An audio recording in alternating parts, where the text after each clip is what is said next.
Hey, what's up? It's Match Clever here, back with another video, back with another ugly ass Google Doc, and I'm about to flood you with some sophisticated game. Now, in today's video, I'm going to be showing you how we published one of our clients' most successful students in the micro business acquisition niche with the demo funnel and paid ads. This includes the media buying, the creative, the strategy, the retargeting, the scaling, etc., and scaled a new offer from zero to what I like to call broken slot machine territory, where this funnel was doing 20 to 41K days, self-sustaining, all in less than 70 days. Now, with this project, we took care of the product ideation, the conversion mechanisms, the ads, the media buying, the sales systems, the back-end recoupment system, and everything in between that ties into, of course, the sales and marketing departments. Now, there's no false claims around here. Here you see 41K day, here 20K day, here you see another 20K day, another 10K day, another 20K day, I believe.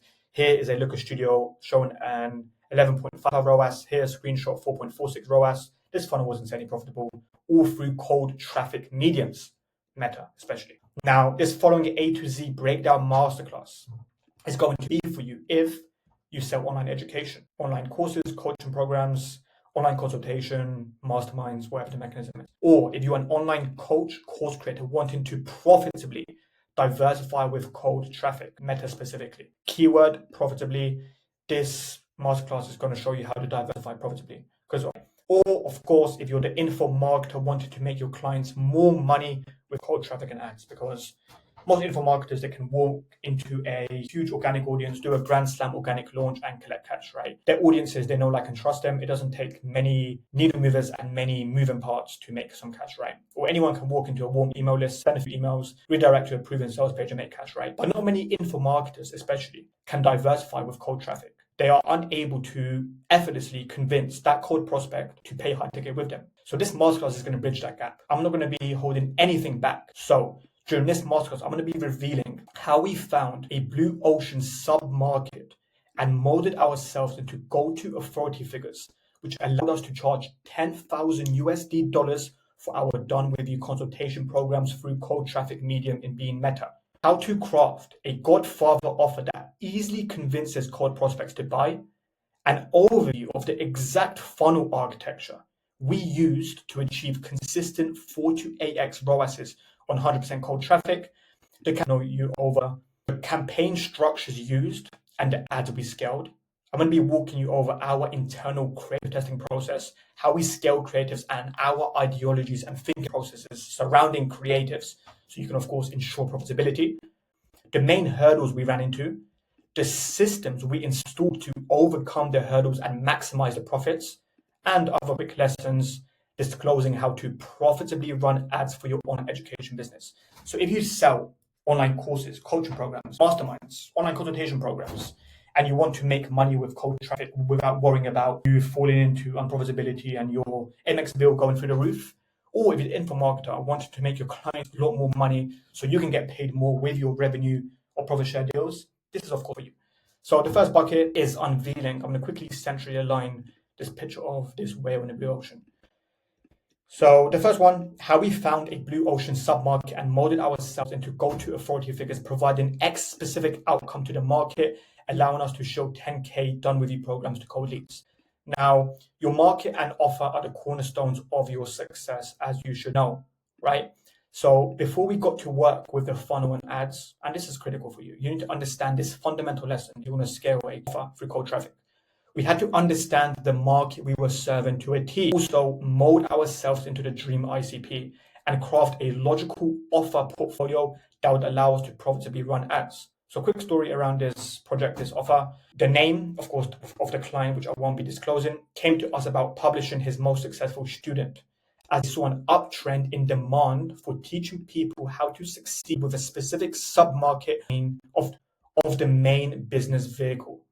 This is similar to finding the become a cold traffic copywriter sub-market within a big market in copywriting, right? This client, we ran a few live webinars for him, a Grand Slam challenge, and he was teaching people the business vehicle as a whole, right? The entire business vehicle, business acquisition. This client who wanted, of course, to be published, he saw success with a specific teaching within business acquisition, and we founded the blue ocean, right? So similar to this example, we also found a sub-market, And this one here, the importance of this, right? The importance of finding the blue ocean market where you're placed in a market of one is that allows you to charge more as you're specialized, right? If you teach every copywriter, every piece of copy, and how to sign clients in every single niche possible, there are many people that do that in the market, right? You're not specialized. People kind of see you as a that you target everyone, right? It's not ideal. So with this, we were specific and it allowed us to charge more. This is why we were able to sell 10K programs, right? Teaching people fundamental copywriting is commoditized as there are so many people teaching it, right? So with this client, he was already teaching the broad teaching of business acquisition, right? But he found a specific pocket and there was no one else in the market teaching within this pocket. So this client, he was teaching business acquisition and boring business acquisition as a whole, right? Like laundromats, accounting firms, and all these other businesses, right? But this client who saw success, that joined his program, he acquired an accounting firm that was doing 2 million in annual recurring revenue, right? And there was a huge demand for it because people inside the coaching program were asking for it. We done our own research and we noticed that there may be a super profitable opportunity on our sides if we teach people this specific way of acquiring businesses through cold traffic, right? So yeah, we weren't second guessing the demand. Of course, we don't want to launch an offer to the market if there's no demand for it. But our clients, already existing students, were asking for it. They were messaging this successful client who joined, of course, our client's coaching program about how he done it, what's his main takeaways, like why he recommends this industry, etc. So that there was a demand internally. But before we launched, we also done our research, of course, for due diligence. And we also noticed that Google Trends was also displaying this uptrend in demand for buying accounting firms, right? And our internal AI processes, through extensive market researches, pointed back to a profitable launch. The benefits of acquiring an accounting firm, why accounting firms are superior to other boring businesses, and you kind of get the gist, right? All of this research, Emma, all of these lessons, it pointed back to a profitable launch. So we got to work, me and of course my team. And also our internal AI processes through extensive market research pointed back to a profitable launch.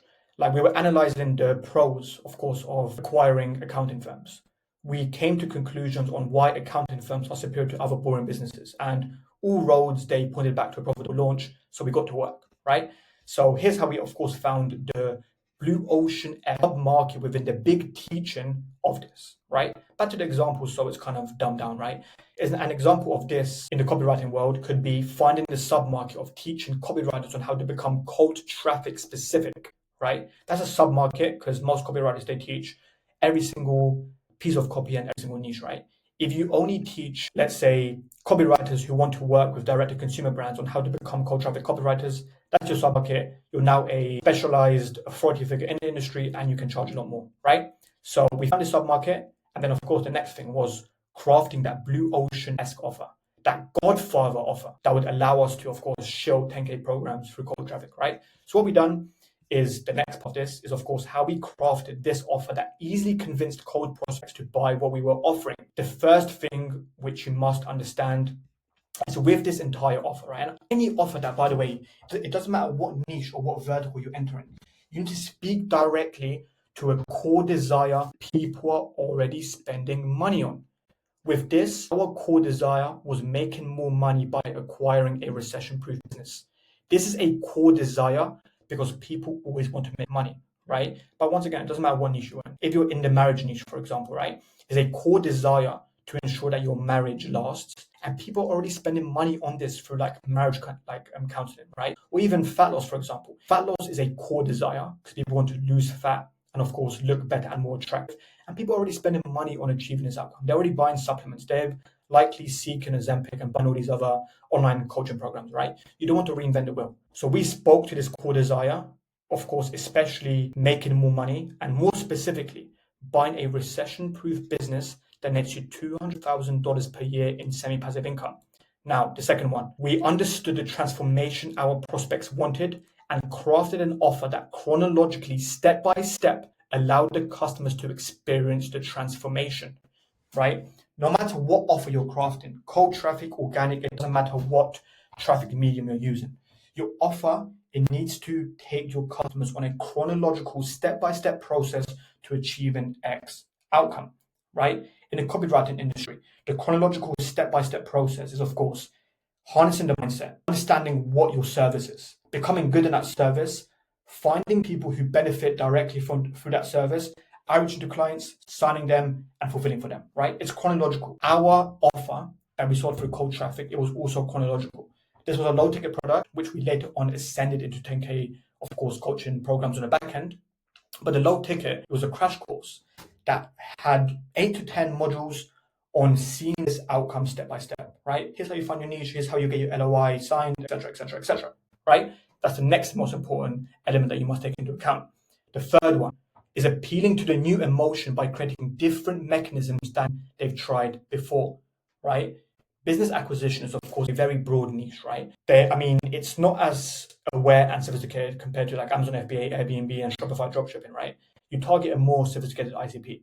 But even with them, they're likely being hit with ads from other gurus teaching business acquisition, right? And then they've seen this all the time, like buy boring businesses. We came to the market and presented this sales argument, which appealed to the new emotion about buying specifically accounting firms. Then we came up with an entire sales argument in why accounting firms are superior, right? And then when they saw this, it appealed to the new emotion because there was no one selling an offer like this in the market before. But then they see accounting firms and they see the uptrends. They're kind of like, okay, this is pretty interesting. This is pretty new to me, right? So that's the next thing. It needs to appeal to the new emotion, especially if you want to sell through cold traffic. Now, the following principle is we overcame limitations. Now, limitations, objections, same things, right? But the best offers, they always require very little belief in the people you're speaking to, right? With this one, we of course made it abundantly clear that you don't need certifications, they don't need degrees, they don't need business experience, etc. Now, if we didn't overcome the limitation of they don't need business experience, these people may subconsciously be thinking, of course, this sounds good, I want to buy this business, but I've never bought a business before and I've never studied business or marketing before, right? You need to overcome these limitations as early as possible to put your prospects in the right headspace. So that's what also we've done in this subhead, as you see. But in the VSL, we made it abundantly clear time and time again that the students who are buying these profitable accounting firms, they too got started without certifications, degrees, business experience, etc. Right? Following principle. We came up with unique naming conventions from the domain to the product name to the bonuses to ensure that it's memorable and of course also appealing to the new emotion. Your naming conventions are more important than you think. We even got the domain, which was outcome driven, of course, for the congruency. The product name was also outcome driven. The bonuses that we crafted to increase the perceived value also had unique names. All of this, it works for perceived value. So people actually justifiably understand that they need to buy this. And also, of course, for new, right? It's like there's so many of these online education programs in the market. How can you make your offer seem as brand new and exciting and memorable as possible, right? Following one, we stacked massive value. People never buy into concrete value, they buy into perceived value. We didn't only hand them the crash course, we handed them done for you templates as bonuses. We put all of these people inside a school community and we framed it as like, of course, you can connect with like-minded people in your entrepreneurial journey. And we added more bonus for, of course, the value, right? People buy into perceived value. So make sure you're activating it, especially with cold traffic. Now, the last principle, if you are from a sophisticated background, you understand the powers, right? Removing risk. Now, our risk on this, of course, was with a money back guarantee, but we made it abundantly clear that if after 60 days you've gone over everything and you still haven't received an epiphany moment and started your journey on buying an accounting firm, give you a refund and no questions asked, right? We kind of put them in the right headspace just to overcome that risk. So those are the offer principles on crafting Godfather offers that convince cold prospects into buying what you're offering, right? Now, this funnel architecture, I have done more extensive videos on this. I'll be dropping a step-by-step breakdown link in the description that you can watch because I don't want to make this another half an hour funnel overview. But just for a quick overview, right? I'll show you the funnel architecture A to Z on how we, of course, effortlessly convinced cold prospects to pay high ticket with us. And it was 10K.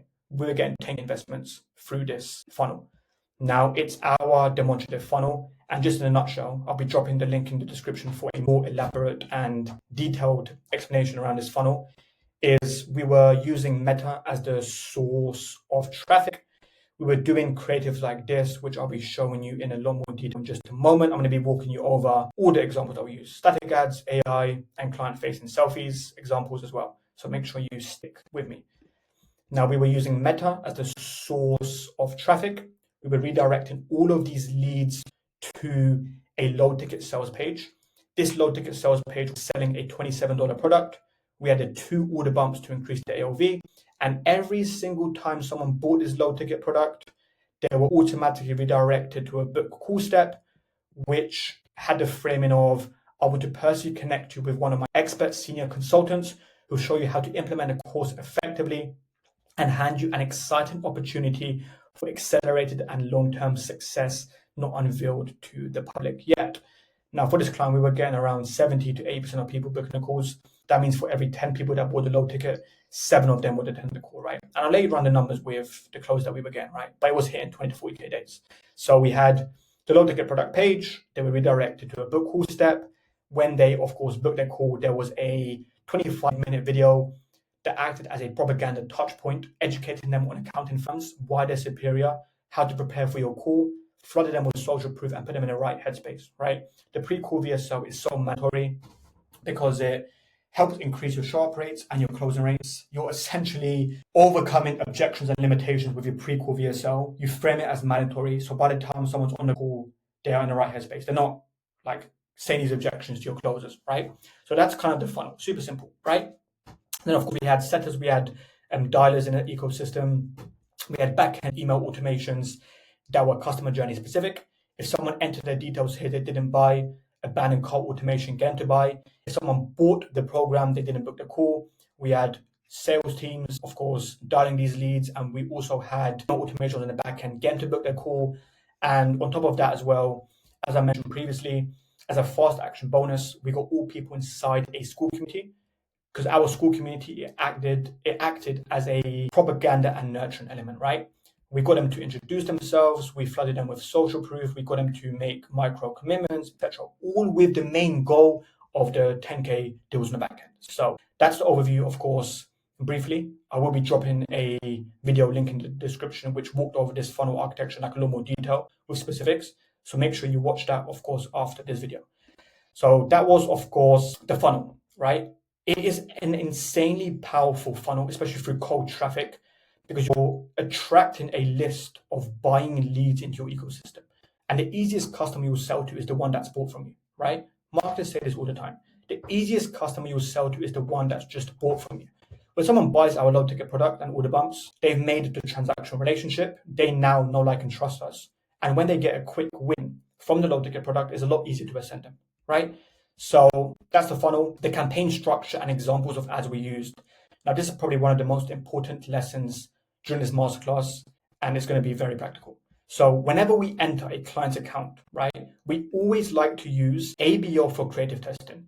ABO, if you're not too familiar, it's ad set budget optimization, where we fairly distribute, of course, the budget to the ad set. So each ad set has an allocated budget, right? Rather than CBO, where we add like a bunch of ad sets and then Meta decides on where the budget is going, right? We have more control with the ABO. And then we use CBO for proven creative scaling. CBO is campaign budget optimization, where you set the budgets on the campaign level rather than the ABO, rather than the ad set level, right? Now, even though Meta's algorithm is highly powerful, you can't attempt to overpower it. Just prioritize creative and copy and you're good.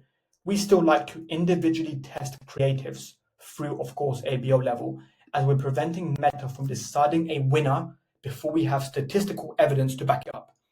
With new funnels, tests, and offers especially, right, you need a little more control during the testing phase because you haven't built up that data points beforehand. Like your pix was not that marinated in order to allow Meta to come up with a winner early, right? This is the way that we've done it. I understand that other people have different theories and methodologies surrounding testing creatives, but this is what's worked the best for us. And every time we've used this structure for our clients, we were profitable, right? So our creative testing phase, it kind of walks over like this. So we've got one campaign, right? And within that campaign, we've got 5 to 7 ad sets. If your clients have larger budgets, you can introduce more ad sets within a campaign. because our ad sets, I'll be walking over in like a little more detail in just a moment. Our ad sets have unique creatives, which have unique angles, ideas, etc. Right? So every single ad set is different in its own way. That's why we're able to collect data points quickly, right? So we set the budget on the ad set, and each ad set, depending on your budget, has a daily budget of $10 to $15 per day, right? Of course, if you have budget, you can test creatives a lot quicker, and then you can collect data, of course, a lot more rapidly, right? You can even test ad sets at $100 a day minimum, meaning daily you'll be testing, let's say, $500 a day in testing for a funnel, right? But they are set on the ad set level. Now, the targeting, what we do for all clients, dream avatar, geolocation, and age without interests. We never use interest. We always do like broad targeting. It's no longer 2019. Meta's algorithm is powerful, is superior. Right now, they recently introduced a new update which will make it even more powerful. So with Meta creatives and media buying in general, just call out your dream demo and Meta will put your ads in front of your ideal prospects. The only things that we do is the geolocation being US and the age if necessary. But the age we change when we collect sample size. Normally we just do 18 to 65. Super broad, right? The only thing that we change is the geolocation. Now, placements, all make sure you're optimizing for feed and story ratios, 4:5 aspect ratio for feed, and 9:16 aspect for the story. Kind of like a quick lesson there as well, but if you only do the feed ones, when someone views the ad on story, it's not really, it's not really clean. Like it doesn't really entice to click. So make sure you use these aspects for different placements. Now, our thinking process, each ad set, as mentioned, has a new creative/format we're testing. We use consistent primary text copy, but the creative variable changes because Meta is incredibly creative driven, right? You don't need to be the best media buyer. You need to be the best creative strategist. Like when your creative and your copy are established, you don't need revolutionary media buying tactics. Like you truly don't, right? So for like a visual walkthrough, I can quickly walk over this with you guys. So with this Miro board, just I understand some of you are, of course, visual types, is our creative testing campaigns kind of looks like this. So we've got the one big campaign. The budget is not set on the CBO level. The budgets are set individually through the ad sets, right? So we've got ad set one, ad one, creative one, right? Ad set two, ad two, creative two. Ad set three, ad four, creative three, and so on and so on and so on, right? Our thinking process with this creative testing, meta ads are 95% copy and creative driven. I want to make this abundantly clear. Meta ads are 95% creative and copy driven. Each ad we test during the creative testing process is a new variation, a new format, a new idea, etc. The variation is typically the creative or caption copy. And this was our previous methodology. Right now, it's like typically the creative or format. The headline, descriptions, and CTAs, they stay consistent during the testing phase because, as I said, meta ads are primarily creative and copy driven. So the only needle movers that we test during the creative testing is mainly the creative. Like that's the most important, right? You need to be introducing a lot of creative ammo to your testing to maximize your results. I'm going to be walking you over some superior examples with you in just a moment, right? So that's, of course, the example of it visually. Now we, like me and my team, we put a lot of our focus towards creative format and copy. That's like the majority of things. Like if you're, as I mentioned, if you understand creative and copy, you don't need a revolutionary media buying tactic, right? 90% of media buying is this, right? Another critical thing is through the creative testing, we of course don't want losers being tested for like a long time, right? We don't want to waste money with poor creatives and poor format and poor ideas. So if a creative during this creative testing phase has spent 2x our target customer acquisition cost and still hasn't received the action we want, website schedule, logical buy, etc., we kill the creative. If it spent 2x our target customer acquisition cost, we kill it. But if the creative is profitable over 5 days of testing, I can even do like 3 to 5 days of testing, right? We copy and paste the post ID of the creative and put this creative in our CBO scaling campaign. Our CBO scaling campaign only has our winners. Then it's aggressive scaling, right? Because as I mentioned with CBOs, from our experience anyway, like I understand different people have different methodologies and theories. CBO scaling campaigns are superior when you only add proven concepts within that CBO, right? So this is how we aggressively scale. The CBO is one campaign and has all the ad sets with individual creatives proven to work. And with this, we increase the budget of this CBO campaign by 20 to 25% every 3 days. Of course, considering the fact that profitability is there, right? So we've got the creative testing. I'll walk you over the visual walkthrough. We've got the CBO scaling campaign, which only has the proven winning concepts. Then on top of that, when we collect a decent sample size, we also introduce full stack retargeting campaigns, right? So we create custom audiences for all pixel traffic, 180 days, all FB engaged, all IG engaged, all leads collected who didn't buy / take action, 180 days. And then we introduce a CBO campaign for retargeting, right? Select all these custom audiences and retarget people to the main landing page. Super simple. The main landing page and our retargeting campaigns, it acknowledges the customer journey stage, right? If they are familiar with our names, right? If they viewed our website, they kind of to some degree understand our offer, right? They kind of seen our ads before, we got the interest, they're now in our warm ecosystem. So with our retargeting campaigns, we just overcome objections, flood them with proof, and put them in the right headspace. So when they see our ad again, they're ready to buy, right? Then we also have got propaganda videos for specific customer behaviors. So back to this example, right? Is if we scroll down here, for people that bought this low ticket product, they're put inside a custom Facebook audience where we feed them content pieces that prime them to book a call, right? Every single time someone books a call, when we collect a decent sample size, it needs to be minimum 100 book calls within the ecosystem for like more than enough sample size. When someone books a call, they're put in a book call custom audience where we overcome objections and limitations that they may have, preventing them from attending the call or preventing them from having excessive objections, of course, on the call, right? Custom Facebook audiences are incredibly powerful as your opportunity to propaganda your prospects, right? So that's what we also do on top to increase the conversion rates for our clients.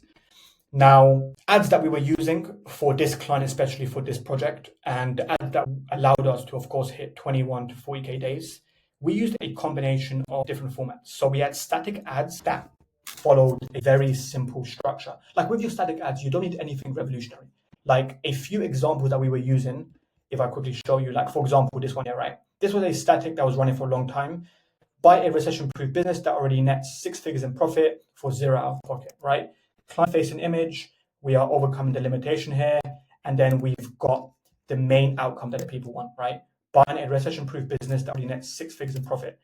Another ideation is, of course, a similar structure without a client-facing image. And if I show you some new batches, we've done examples that follow like this, right? I've taught over 400 people how to buy recession-proof businesses, to buy recession-proof cash-flowing businesses for 0 out of pocket, and I'll teach you two for $27, learn more, right? We're testing a bunch of these statics. Statics are incredibly potent and they do perform super good through cold traffic, especially for low ticket products. Like our best performing creatives for low ticket funnels are always statics because now we're getting them curiosity heavy, of course, on the front end, then the landing page takes care of the conversions, right? We don't want to overly sell. So we were doing a lot of statics. We also had AI UGC examples. Now the audio isn't going to display thanks to Loom bottlenecks, but we had about all of these AI UGC ads that had big ideas from our concepts, and we used archives.ai to come up with these for different faces introduced to the ecosystem, right? Now with AI is if you're targeting a very specific ICP, let's say you're targeting middle-aged women on fat loss, for example, right? A platform like Arcads AI, it will allow you to find that specific ICP as a UGC creator. And as I previously mentioned, right, if you use people that look like your dream avatars on the front end, it's like Meta will understand that you're trying to appeal to them. So they put your ads in front of those prospects. So Arcads AI is a great platform for that. I'm not affiliated, but they have helped us with our creative game. So we had the statics, we had AI UGC ad examples. We also had client-facing selfie video examples, right? And with the client-facing selfie video examples, like this is from one of our low ticket products. We're not actively selling this anymore. If you want access, of course, I may be able to give it to you. Why not? But here is an example examples of a lot of big ideas and ads that we were testing for clients, right? But we crafted video scripts like this for our client to record, and our client would just pick up his iPhone and record it like walking around his neighborhood, right? To kind of make it seem as native as possible. And if we check out this example, which he recorded in selfie-like format, is like trying to start a business from scratch, stop. I built an $850,000 a year business empire before 30 without starting a single company. And I did it with zero prior experience, little to no capital, and while working a full-time job. The truth is, you no longer need to start a business to become a successful entrepreneur in 2024. Instead, you can take advantage of one of the biggest wealth transfers in history and acquire one that's already established for little to zero down. You see, right now, as you're reading this very ad, there's a massive shift happening. Over the next decade, 75 million baby boomers will retire, putting 1/3 of all businesses up for grabs. This presents an incredible opportunity for savvy investors to scoop up these cash flow heavy assets at incredible discounts. And for a limited time, you can copy and paste our battle tested system for buying six-figure boring businesses with existing clients, recurring revenue, and a track record of profitability for zero out of pocket. And you can do this without previous business experience, fancy degrees or certifications, tons of upfront capital.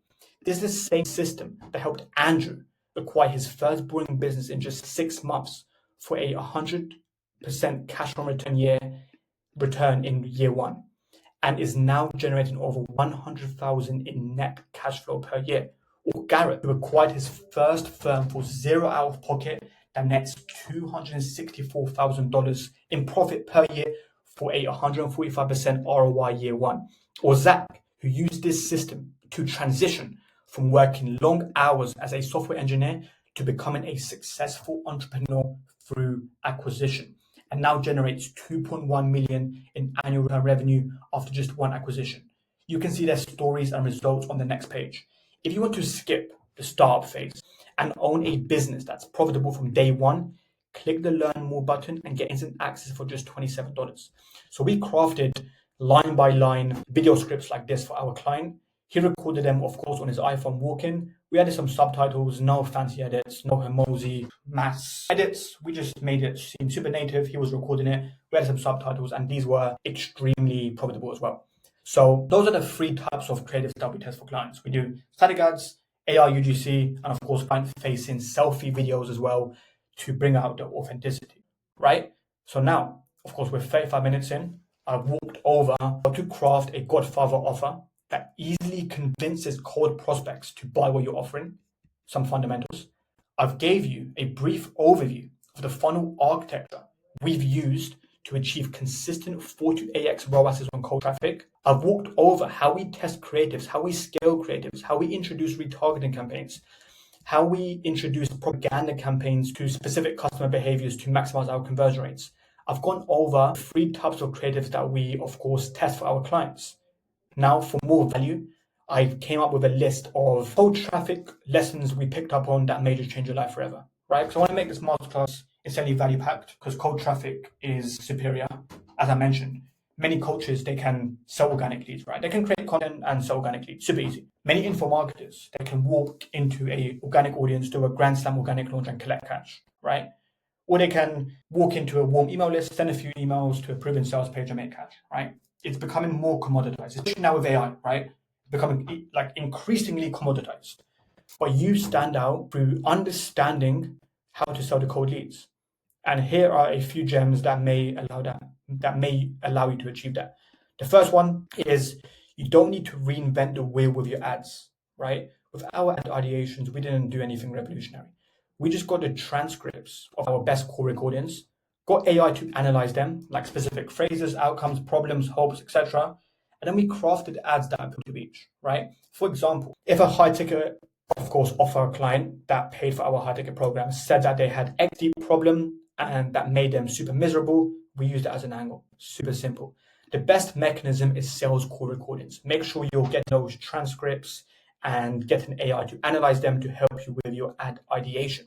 Second one, I walked over this countless times, but it's extremely critical. Media buying is 90% creative and copywriting driven. Don't look for a new media buying strategy. Enter your creative strategist arc, right? Super simple. When you find creative winners, introduce different formats of the creatives for more predictable growth.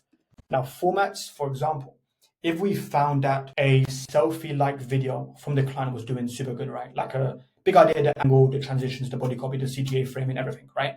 If that was extremely profitable, What we could do for a different format is introduce that exact same structure of ad and get an AI UGC to record it, right? Maybe like a female, for example, or even like an AI UGC creator, right? We introduce different formats from these winners. Super simple.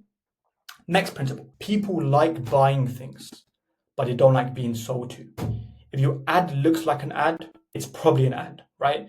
The best ads are ones that perfectly blend in with your customers' feeds and look native. Even for our retargeting campaigns for this project, I remember we just had a creative of the client with family. There was no headline, there was no edits, there was no banners, no fancy images, no fancy colors. Just a picture of him and his family with strong copy, and of course the conversion mechanism in the low ticket to high ticket funnel, which drove the conversion, right? So make your ad look native, because if it looks like an ad, it's probably an ad, and then you'll resist people, right? Meta, which is neglected, also care about what happens after the click. It's not only your ad, it's the A to Z customer journey that they go on, right? So ensure your process from ad to action is streamlined. Like what's said inside your ads has to be communicated on your landing pages as well. Like otherwise you'll lose people. Like maximum congruency, maximum conversions. Now, the ugly ad advantage is real. Like I'm kind of against, right, these people running ads and then they make sure that the backdrop's nice, they add like a bunch of subtitles, they add like a bunch of B-rolls and all these pop-ups and make the ads look extremely fancy. But you'll be surprised that ugly ads, on most occasions, they do outperform them, mainly because of the principle of that your ads actually look native. They look authentic. So don't be afraid to test ugly ads. Like I even saw one on Twitter. It was just a picture of like the problem of, it was like direct to consumer, I believe, like affiliate marketing. There was like a picture of a foot on like a table with like a clear problem surrounding a foot, right? And then they had some copy, explain the problem, got them on the landing page to make the conversion. The creative was just a picture of a ugly foot with the problem evident, right? And then that got their interest because they may too have that problem. So the ugly ad advantage is real. Now, every conversion mechanism works. What doesn't work is your reactive mindset towards paid ads, right? Many people, when they put, I don't know, $100 into paid ads and then they don't get a sale, they're like, oh my God, what's happening? They like lose their marbles and then they're seeking the next conversion mechanism or they're going on like emotional fluctuations. Like you don't need to, right? It's like if paid ads was easy, everyone would do it, but paid ads are not that easy. Of course, the most important thing is your creative and copy, but don't have a reactive mindset, right? It's like if you can't comfortably lose money, like paid ads may not be for you, but you do need to collect those data points to ensure that you're profitable, right? Following one, social proof and comment moderation are critical. Once again, neglected. If someone responds negatively to your ads, this happens all the time, and then people they delete or hide the ads. Just like reply to them following ICP language and prospects will admire you for it, right? If someone calls out your fluff or calls it a scam, like just reply to them, say, yeah, man, like, of course, this may look like a scam to you, but we've done XYZ. We've helped this person do this person do that, right? Like, you're like actually obliging with comment moderation, right? People care about this. Now, when you find a winner inside your creative testing, following the structure that I walked you over, please grab the post ID to ensure your social proof is transferred over. Don't create a new ad set and copy and paste the ad, copy the creative again, the primary text, the headline, the description, etc. Grab the post ID, put that inside the CBO campaign, and then all your social proof will be transferred over to the CBO scaling campaign, right? It's like now if someone sees an ad and it's got, let's say, 12,000 likes, right? And people are commenting, you're replying, people are like saying good things about it, right? It does increase your ad results. So please grab the post ID. Following principle, people don't only check out your ad, they check out what you're about on other platforms. Paid ads perfectly complement organic, and organic perfectly complements paid ads. Work on both, right? When you run more paid ads, you get more followers for your organic, right? And then when you establish your organic, you're increasing your paid ads results because people may check your Instagram profile, your Facebook profile, etc. So work on enhancing both. With ads as well, second to last principle and lesson that we picked up on, attract your prospects with a frictionless call to action and let the conversion mechanism take care of the rest. Don't overly sell in your ads. It's not a sales page, right? Your ads, it's not like you don't need to say the price and tease all the sales argument, all the fascinations, overcoming limitations and cues and stuff like that, right? You don't need that. The purpose of an ad is to get their interest, stop them from scrolling, and build up so much intent with them that when they're on the conversion mechanism, direct application page, the VSL page, whatever the mechanism is, right? That does the conversions. Just entice the click, right? Now, last, if you want to attract a very specific ICP, use attractive characters that look exactly like them and always speak their language, right? Is what I walked you over with these examples. We tested this folk here and this folk here and this folk here, because all three of these folks, I believe that these are two same ones actually. These two same ones and this guy, they are our dream ICP, right? They're kind of middle-aged men. They appeal to our dream ICP, and then we were attracting our dream customers just by using them, right? If you want to target middle-aged women, use middle-aged women on the front end. If you want to attract, let's say, teenagers, right?